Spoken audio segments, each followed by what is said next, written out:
Hi, my name's PastorDoostyn. Thank you so much for clicking on this video and for joining me for this journey as we read through the entire Bible in 1 year, one day at a time. In each of these videos, I'll be reading 3 or 4 chapters. I'm reading out of the ESV.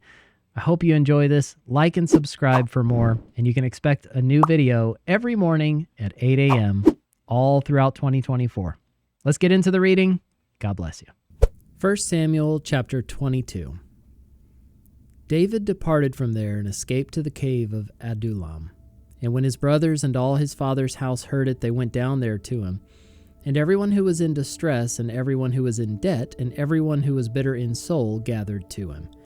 And he became commander over them, and there were with him about 400 men. And David went from there to Mizpah of Moab, and he said to the king of Moab, "Please let my father and my mother stay with you, till I know what God will do for me." And he left them with the king of Moab, and they stayed with him all the time that David was in the stronghold. Then the prophet Gad said to David, "Do not remain in the stronghold. Depart and go into the land of Judah." So David departed and went into the forest of Hereth. Now Saul heard that David was discovered, and the men who were with him. Saul was sitting at Gibeah under the tamarisk tree on the height with his spear in his hand, and all his servants were standing about him. And Saul said to his servants who stood about him, "Hear now, people of Benjamin. Will the son of Jesse give every one of you fields and vineyards? Will he make you all commanders of thousands and commanders of hundreds, that all of you have conspired against me? No one discloses to me when my son makes a covenant with the son of Jesse. None of you is sorry for me or discloses to me that my son has stirred up my servant against me, to lie in wait as at this day." Then answered Doeg the Edomite, who stood by the servants of Saul, "I saw the son of Jesse coming to Nob, to Ahimelech the son of Ahitub, and he inquired of the Lord for him, and gave him provisions, and gave him the sword of Goliath the Philistine." Then the king sent to summon Ahimelech the priest, the son of Ahitub, and all his father's house, the priests who were at Nob, and all of them came to the king. And Saul said, "Hear now, son of Ahitub." And he answered, "Here I am, my lord." And Saul said to him, "Why have you conspired against me, you and the son of Jesse, in that you have given him bread and a sword, and have inquired of God for him, so that he has risen against me to lie in wait as at this day?" Then Ahimelech answered the king, "And who among all your servants is so faithful as David, who is the king's son-in-law and captain over your bodyguard and honored in your house? Is today the first time that I've inquired of God for him? No.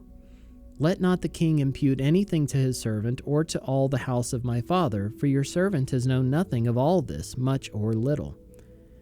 And the king said, "You shall surely die, Ahimelech, you and all your father's house." And the king said to the guard who stood about him, "Turn and kill the priests of the Lord, because their hand also is with David." And they knew that he fled and did not disclose it to me. But the servants of the king would not put out their hand to strike the priests of the Lord. Then the king said to Doeg, "You turn and strike the priests."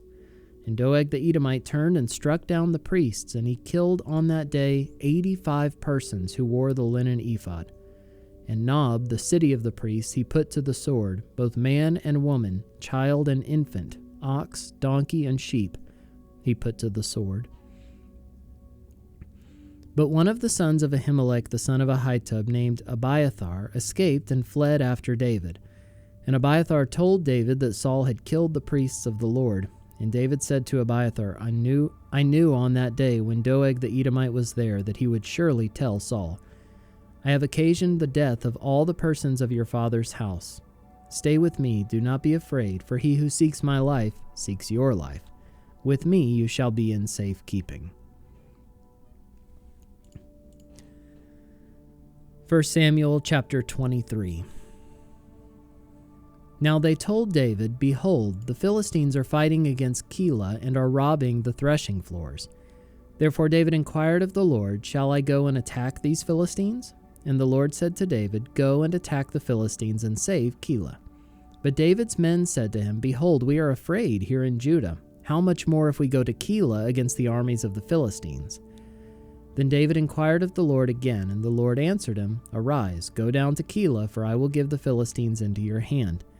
And David and his men went to Keilah and fought with the Philistines and brought away their livestock and struck them with a great blow. So David saved the inhabitants of Keilah. When Abiathar the son of Ahimelech had fled to David to Keilah, he had come down with an ephod in his hand. Now it was told Saul that David had come to Keilah, and Saul said, God has given him into my hand, for he has shut himself in by entering a town that has gates and bars. And Saul summoned all the people to war, to go down to Keilah to besiege David and his men. David knew that Saul was plotting harm against him, and he said to Abiathar the priest, Bring the ephod here. Then David said, O Lord, the God of Israel, your servant has surely heard that Saul seeks to come to Keilah to destroy the city on my account. Will the men of Keilah surrender me into his hand? Will Saul come down as your servant has heard? O Lord, the God of Israel, please tell your servant. And the Lord said, He will come down. Then David said, Will the men of Keilah surrender me and my men into the hand of Saul? And the Lord said, They will surrender you. Then David and his men, who were about 600, arose and departed from Keilah, and they went wherever they could go. When Saul was told that David had escaped from Keilah, he gave up the expedition. And David remained in the strongholds in the wilderness, in the hill country of the wilderness of Ziph. And Saul sought him every day, but God did not give him into his hand. David saw that Saul had come out to seek his life. David was in the wilderness of Ziph at Horesh, and Jonathan, Saul's son, rose and went to David at Horesh and strengthened his hand in God. And he said to him, Do not fear, for the hand of Saul my father shall not find you. You shall be king over Israel, and I shall be next to you. Saul my father also knows this, and the two of them made a covenant before the Lord. David remained at Horesh, and Jonathan went home. Then the Ziphites went up to Saul at Gibeah, saying, Is not David hiding among us in the strongholds at Horesh, on the hill of Hachilah, which is south of Jeshimon? Now come down, O king, according to all your heart's desire to come down, and our part shall be to surrender him into the king's hand. And Saul said, May you be blessed by the Lord, for you have had compassion on me. Go, make yet more sure. Know and see the place where his foot is, and who has seen him there, for it is told me that he is very cunning. See therefore and take note of all the lurking places where he hides, and come back to me with sure information. Then I will go with you. And if he is in the land, I will search him out among all the thousands of Judah. And they arose and went to Ziph ahead of Saul. Now David and his men were in the wilderness of Maon in the Arabah to the south of Jeshimon. And Saul and his men went to seek him. And David was told, so he went down to the rock and lived in the wilderness of Maon. And when Saul heard that, he pursued after David in the wilderness of Maon. Saul went on one side of the mountain, and David and his men on the other side of the mountain. And David was hurrying to get away from Saul. As Saul and his men were closing in on David and his men to capture them, a messenger came to Saul, saying, Hurry and come, for the Philistines have made a raid against the land. So Saul returned from pursuing after David and went against the Philistines. Therefore that place was called the Rock of Escape. And David went up from there and lived in the strongholds of En-gedi. 1 Samuel chapter 24. When Saul returned from following the Philistines, he was told, Behold, David is in the wilderness of En-gedi. Then Saul took 3,000 chosen men out of all Israel and went to seek David and his men in front of the wild goats' rocks. And he came to the sheepfolds by the way, where there was a cave, and Saul went in to relieve himself. Now David and his men were sitting in the innermost parts of the cave. And the men of David said to him, Here is the day of which the Lord said to you, Behold, I will give your enemy into your hand, and you shall do to him as it shall seem good to you. Then David arose and stealthily cut off a corner of Saul's robe. And afterward David's heart struck him because he had cut off a corner of Saul's robe. He said to his men, The Lord forbid that I should do this thing to my Lord, the Lord's anointed, to put out my hand against him, seeing he is the Lord's anointed. So David persuaded his men with these words, and did not permit them to attack Saul. And Saul rose up and left the cave and went on his way. Afterward David also arose and went out of the cave and called after Saul, My lord the king. And when Saul looked behind him, David bowed with his face to the earth and paid homage. And David said to Saul, "Why do you listen to the words of men who say, 'Behold, David seeks your harm'? Behold, this day your eyes have seen how the Lord gave you today into my hand in the cave. And some told me to kill you, but I spared you. I said, I will not put out my hand against my Lord, for he is the Lord's anointed.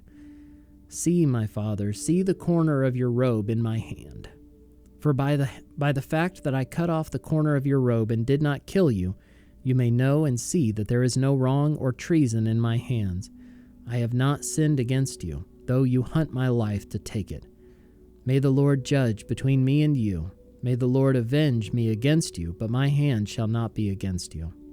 As the proverb of the ancients says, out of the wicked comes wickedness, but my hand shall not be against you. After whom has the king of Israel come out? After whom do you pursue?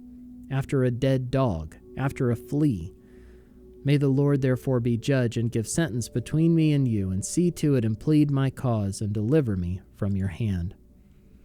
As soon as David had finished speaking these words to Saul, Saul said, "Is this your voice, my son David?"